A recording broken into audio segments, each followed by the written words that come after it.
My wife thinks our son isn't truly fruity and that I am enabling our son's confusion. Now she wants him to be sent in a conversion camp, so I am calling CPS. My wife and I have been married for 14 years. We have 2 kids, a 16-year-old son, Noah, and a 12-year-old daughter. We've had our fair share of disagreements over the years OFC, but things have generally been smooth between us. Now for the context, Noah came out as gay about a year ago. It was a surprise, and as hard as it was to accept, I love my kids more than anything and just want their happiness. My wife visibly didn't take it well though. She was upset and seemed to go through a grieving period where she didn't really talk about it. I tried to support Noah in every way I could, telling him that I loved him no matter what, etc. My wife, though, I could tell she wasn't on the same page. She would say things like this is just a phase or he needs help, but I brushed it off as her needing time. Fast forward to last week, and we were having a conversation about Noah's future. Out of nowhere, my wife casually mentions that she's been looking into conversion therapy camps and thinks it might be the right solution. She said that Noah isn't truly gay, that he just hasn't been shown the right path and that this could fix him. My blood ran cold. I was in shock. I immediately told her I didn't agree and that this was not something I could support.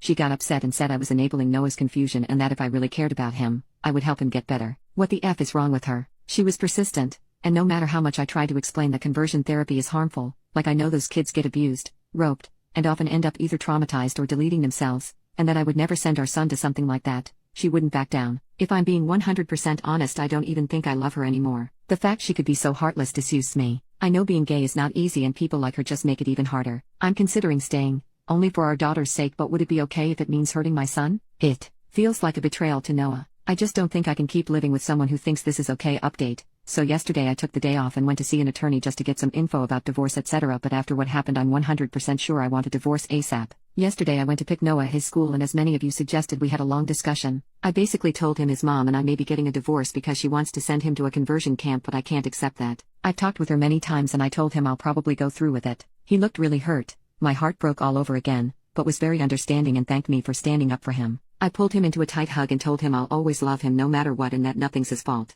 At that moment he started crying because he was so glad at least I was on his side. And I'm very pissed, so sorry if I don't make sense, but apparently his mom had been pressuring him for months. She planned dates with girls to try and fix him, and he had to lie by saying he was going at a friend's instead. She was saying he needs help, and as much as she loves him he needs to get his condition cured, etc. I feel so bad because I've been so oblivious to all that and I failed to protect him for all that time. How do you make your 16-year-old son go through that? So when we got home yesterday, I can't lie, I was furious and confronted her right there and then. At first she was trying to explain she was doing it for him, but her speech quickly turned to slurs and it was clear she was just ashamed of having a gay son. In the end I told her I went to see an attorney and that learning all that just confirmed that I want a divorce. She got really angry, calling me a delusional disgrace. We argued a lot and at some point Noah tried to separate us, but my wife punched him multiple times. She was saying disgusting things like he is a dirty fag T and that it's all his fault we're getting divorced because his filth corrupted me. My daughter, who was prob in her room, came to see what all that commotion was about and was rightfully horrified and quickly called 911 when I told her to. Long story short, the cops got there and took her away. She was very reluctant to go because she was not in the wrong and they needed to let her go. I explained everything to my daughter and she doesn't want anything to do with her mom anymore.